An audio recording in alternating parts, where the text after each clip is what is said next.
Isang Korean national po natagpo ang patay at palutang-lutang sa loob ng isang water tank. Sa Sukat, Parañaque, may live report si June Veneracion. June?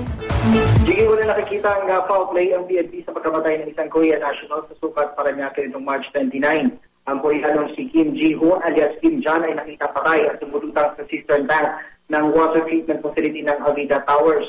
Sa CCTV video, huling nakita ang Koreano sa loob ng compound. Tumatakbo ito na parabang may humahabol sa kanya.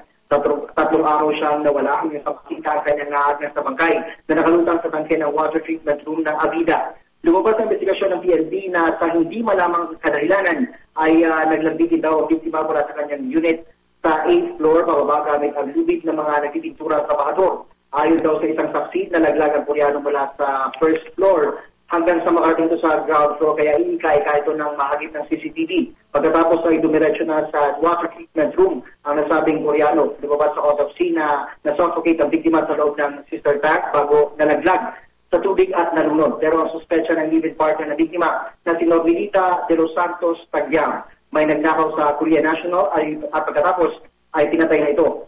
May laman daw na 2 milyong piso ang kanilang bag tungkol pa sa diamond bracelet, ring at earrings.